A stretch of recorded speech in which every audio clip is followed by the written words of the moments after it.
Golf Guru Greg here with Scott Donald. You guys know him better as the foreigner and the man who locked Dustin Johnson to win the Masters in November. Scott, welcome back to the show, man. I'm so excited to have you back and so excited to see you. Scott is back in Scotland after a long time here in Fresno, now back home. So good to see you, man.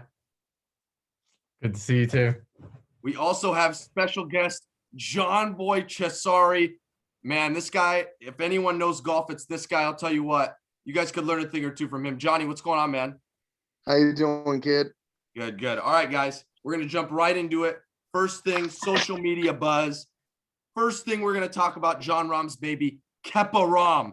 Scott, how great is it that we're not going to see Jon Rahm withdraw middle of the tournament?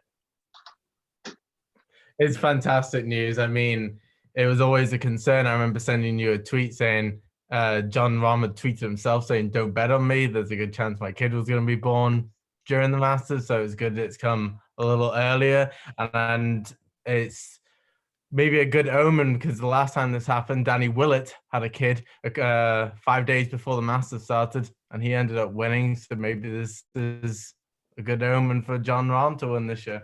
There you go. I like it. All right. Kepa Rahm, man, I'm excited for him. Maybe he'll be as good as his dad one day. Next, Dustin Johnson's Champions Dinner menu. John Boy, appetizers, pigs in a blanket, lobster, and corn fritters. How do you feel about the appetizers he's offering here? I'm a fan of lobster, so that's not bad. Okay, next, first course, we have house salad and Caesar salad. Not bad. Family style sides, mashed potatoes and spring vegetables. All right, we're rolling. Now, John Boy, for the main course, filet mignon and miso marinated sea bass. What do you think? That just sounds wonderful. Damn. So you're a filet mignon guy? Yeah. I like it. Dessert, peach cobbler, and apple pie with vanilla ice cream served in honor of Mr. Dustin Johnson. Scott, you like that or what? It's your boy. I mean, it's whatever he likes the most. I mean, there's been some crazy dinners over the years, so I'm glad he just picked what he wants, and hopefully everyone else enjoys it from the champion dinner. It's a great, it's a little prestigious club to be part of, and I'm sure, everyone was wishing they could be in there. Johnny, if you were serving dinner, what's the one main entree you would pick? Porterhouse. Nice. Nice. All right, last thing. Tiger is not here. Johnny, you might be the biggest Tiger fan I know. How do you feel? It sucks, but at least he's not dead. That's one way to think about it. Considering how jacked up that car was, he's lucky he's still among the living. There you go. I agree with you. All right, guys, that was the social media buzz. Let's jump right into the course breakdown with Johnny. Johnny, give us the entire course breakdown right now. Go. All right. We got 7,475 yards, long course. We also have Bermuda greens and bent grass fairways. No, bent grass greens. Bent grass greens, Bermuda fairways. There you go. Here's the thing. You have to keep the ball in the fairway here, because if you don't, and this is the reason I don't like Bryson, if you are spraying the ball everywhere, you're going to find yourself in a lot of trouble. And there is some wind this week, especially on Friday and Saturday. With the winds up, you're not going to see the score that Dustin Johnson had in November is not happening this week. Yeah. So I also have for some notes, Augusta, Georgia, you guys know that. This is the only major championship that does not rotate courses. So for those back home who are like, oh, nice.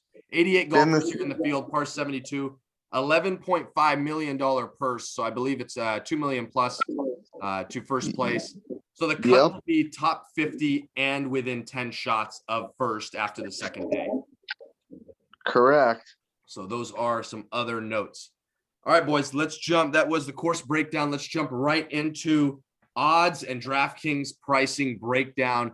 Let's talk about the first 5 golfers that are all 12-1 or better right now I have on Bovada, I have Dustin Johnson at 9-1, Bryson DeChambeau at 11-1, Jordan Spieth at 11-1, John Rahm at 12-1, and JT at 12-1. Scott, I'll start with you. Out of those five, give me your order 1 through 5 of who you would play to who you would not play.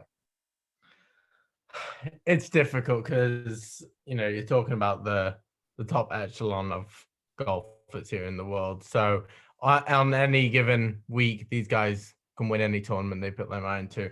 Obviously, I'm a big DJ fan. I went for him in November. And yes, as John Boy said earlier, we're not going to see the same score. He's not going to go out there and fire at pins. However, I still think he is the best of the top 5 guys out there. He has an impeccable record around Augusta. He's obviously hot on confidence after winning there the last time it was there. So he's my number 1 pick. Going through the rest of the order, Justin Thomas, he's one of the top ones, is he, that you said?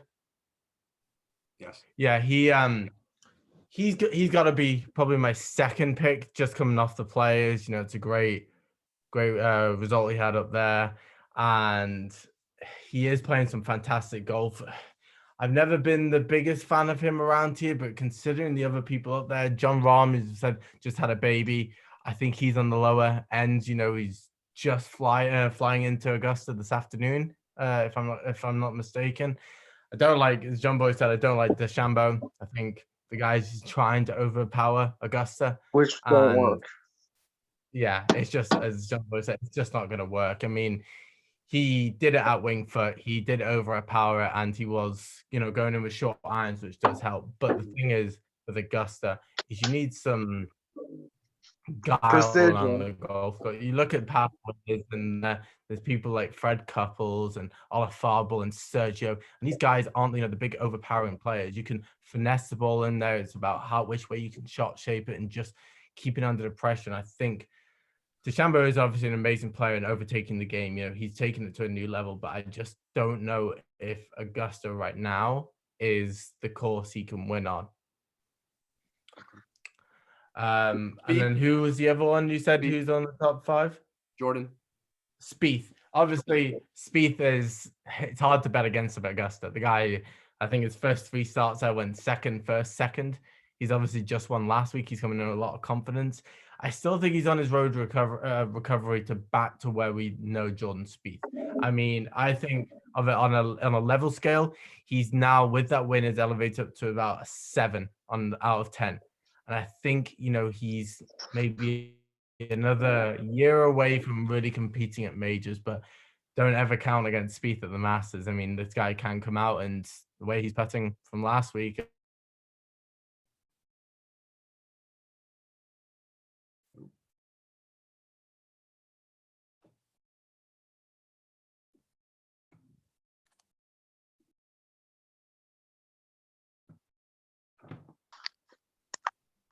You guys hear me? Yes. Yeah. Oh, I had some technical difficulties for a second. I'm back, right? You guys can hear me? Yeah, you're good, Greg. Okay, that was weird. All right, Johnny, let's jump into yours, man. 1 through 5. DJ, Bryson, Jordan, Rahm, Thomas. Give me your 1 through 5 with those 5. I got Thomas at number 1. Okay. I got Rahm at number 2. I got DJ at number 3. Bryson at 5. Again, I'm expecting DJ to be there this weekend. What he did in November was amazing, but I didn't really like what I saw in the match play event. His putting wasn't really that Dustin Johnson like, which is kind of alarming, but it happens. The reason I like Thomas is this. What he did at Bay Hill was nothing short of amazing. I mean, he was down 8 shots entering the weekend. He was 2 under heading into the weekend. Yes, at the Players Championship. Yeah. And then he fires a 64 and a 68 to close. While he had to deal with Bryson. Mm-hmm.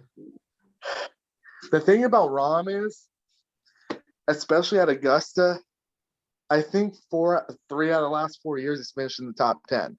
Mhm. Some kind of crazy, ridiculous stat. So And I Rahm has finished 4th, 9th, and 7th in his last 3 years. Okay. So he likes to track. And obviously, the thing about Augusta, you have to have some precision to your game. Rahm can drive the ball far, but Rahm is actually more precise off the tee than a lot of people give him credit for. Very true.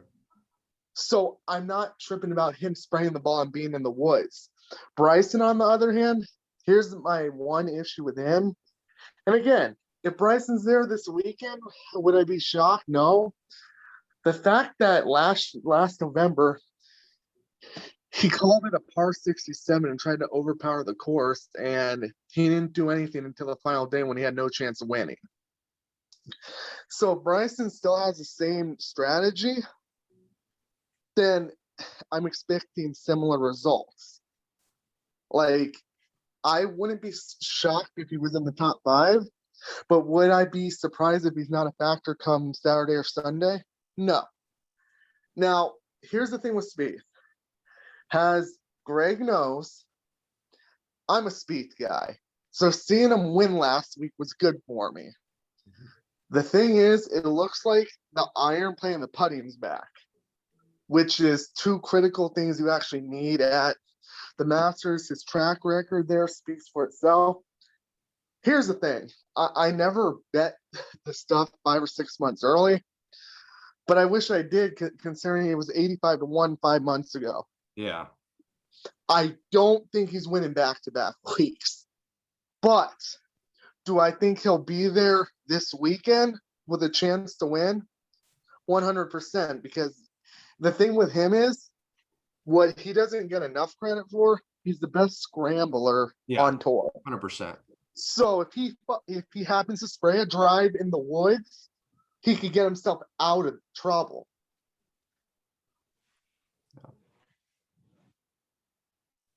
Yeah, I mean, I like what you had to say, Johnny.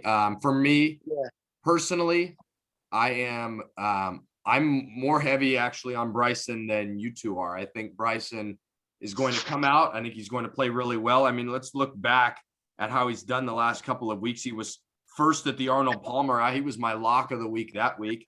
He was third at the Players. I think that he comes out here. I think he's more accurate off the tee than you guys think. He's played this multiple times now. You know, it's crazy to me. In 4 tries, when I'm dating back to 2016, he's yet to break the top 20. I think he cracks the top 10 this week. I think he finishes, I'm going to say, second, right behind Spieth. I like both these guys. Bryson and Spieth are probably my 1 and 2. I'll probably be locking those 2 in all of my lineups. I think those 2, as crazy to say as it might be, find themselves more accurate off the tee this week than not, for 2 guys who normally aren't that accurate off the tee.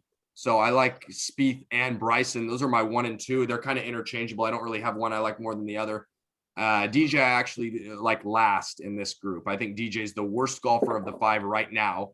He is the absolute worst play from this price range. I don't think anyone should be playing him. He has no relevance of being 11,500. He's playing terrible golf right now, and he has no chance of winning, in my opinion. He won in November. He was in the hottest streak of his life, and he's cooled back down to earth. And now everyone's seeing the real Dustin Johnson and how good he actually isn't. So DJ, in my opinion, is the worst one out of these 5. John Rahm, one of my favorite golfers, is number 3, and JT is number 4. JT put up a horrible showing at the Dell Technologies, and some might say, oh, well, it was a match play event. I think he's out of form right now. So JT and Dustin Johnson are my 2 fades from this area, from this price range. Other than that, Scott, I saw you shaking your head a lot. I know you probably have a lot to say, but we have to move on. I don't know why, but it says 10 minutes meeting time remaining for our Zoom thing. So I'm not quite sure why we're on a time limit, but I guess we'll hurry it up for you guys back home. Let's move on to the next ones. Scott, I'll start with you. Ready? Listen closely. Xander, Cantlay, Morikawa, Reed, Brooks, and Finau. You got 6 guys right there. Okay. Who do you like out of those? Give me two of your top plays from that 6, and give me your 2 bottom plays from those 6. All right, I'll quickly go with the 2 fades. I first go with Brooks. The guy had knee surgery 3 weeks ago. I'm very surprised he's even walking, never mind playing a golf tournament.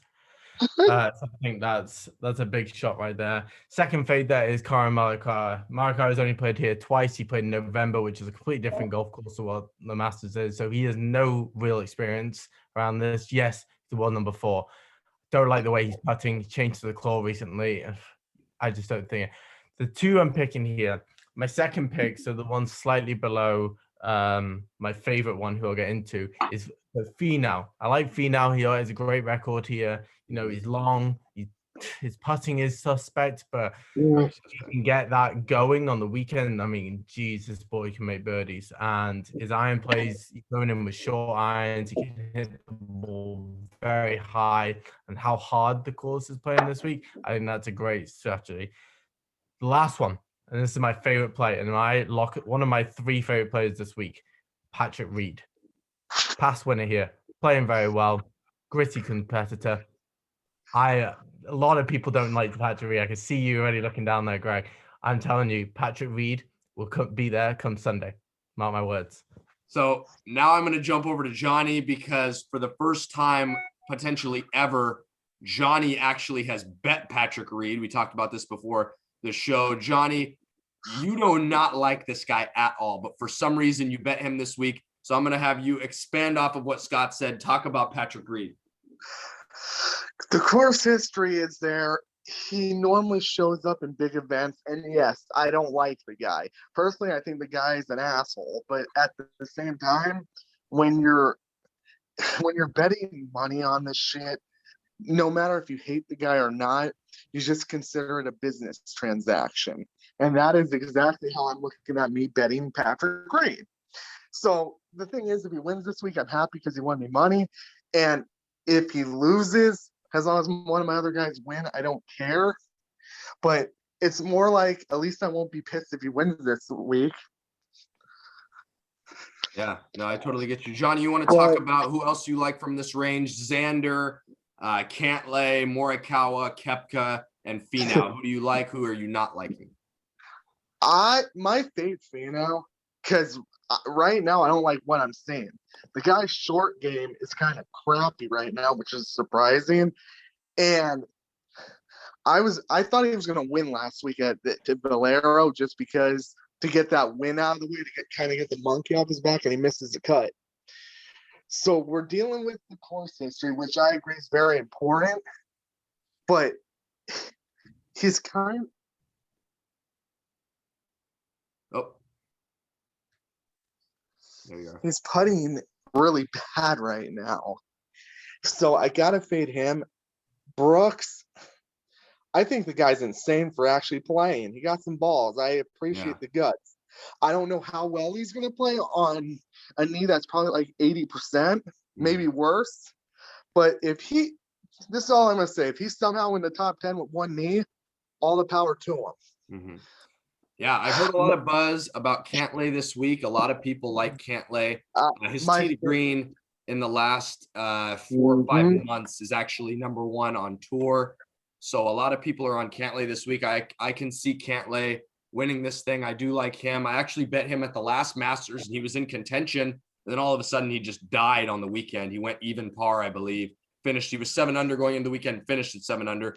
So I had him last year. I might be on him again here. From those couple I mentioned, I do like Xander. I think Xander plays well here.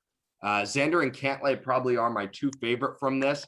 Those are my 2 favorite. Finau and Koepka are probably my least favorite, and I don't really have much of an opinion on Morikawa or Reed. I'm going to do some more studying on Morikawa, because I think this guy, he can win any tournament. We saw him win a major already. Yeah, if he's you know what I mean? So his putting is suspect, yes, but I think this guy's got putting game. well, he'll be there Sunday. If he's not, he'll have an early tee time during the weekend. All right, let's move into, so on DraftKings, this is the below $9,000 range.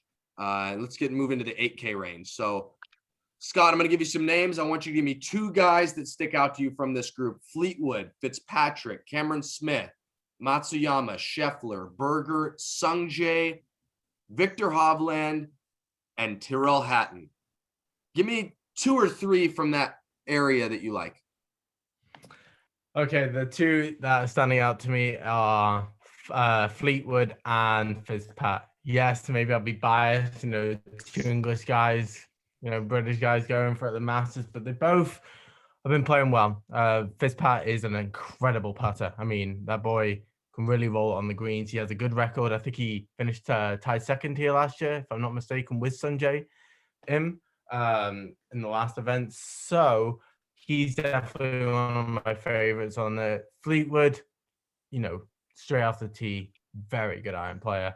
Putting, again, he's a bit better than Finau, but it's still a little suspect. But I think, Tommy's got a label of being the best player who hasn't won on the PGA Tour yet. So I think, he's played in big events, he's played in Ryder Cups, he's competed in the majors. So I think this might be the time. Out of those guys, I think Fitzpat and Fleetwood are the 2 standout there. You got, some of the rest there. Sungjae, I'm liking there. He's very solid, but yeah, those 2, they'll be up there come the weekend for sure. Gotcha. Johnny, where you at, man? Oh, there he is. There you go. Johnny, give me your guys. Fleetwood, Fitzpatrick, Smith, Matsuyama, Scheffler, Berger, Aim, Hovland, and Hatton. And Westwood. I forgot to throw him in there. I just figured for a 45-year-old, he didn't really have a chance to win. But hey, I can't forget about this guy. He got second. Anyways, 47. Give me the 2 guys you like from that price range. I know you've talked a lot about Smith. Cam Smith and Matthew Fitzpatrick, because both of those 2 guys are putting the lights out right now. Their tee to green game is very good, and I just like what I'm seeing.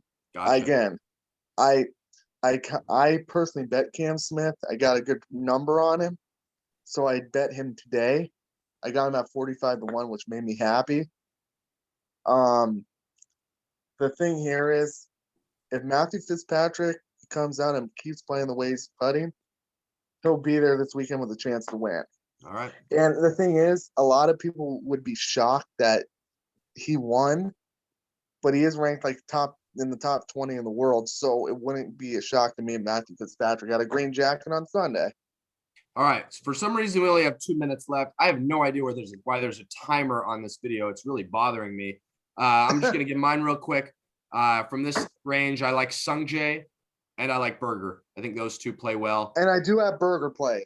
Nice. All right. So last thing, Scotty, give me 1 bomb over 100-1 golfer who you like. This can be anyone such as like Victor Perez, Shane Lowry, Kokrak, Leishman, Harmon, anyone like that. Who do you like that's deep in this tournament?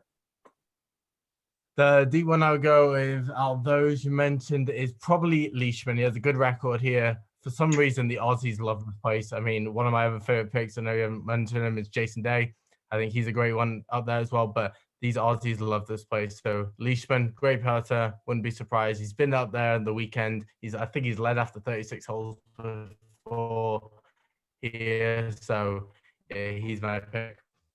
Gotcha. All right, my 2. Victor Perez, Matt Kuchar. Remember the names. Johnny, who you got deep? Who do you like? Max Homa. Okay. And Mackenzie Hughes. Oh, man. All right, boys. Well, unfortunately, we are running out of time. It's been fun. From Golf Guru Greg, Scott Donald, and John Boy, we'll talk to you guys soon. Let us know how we did. Like the video. Comment below. We'll catch you guys later. Scott, nice Masters book, my boy. Peace, y'all. Deuce.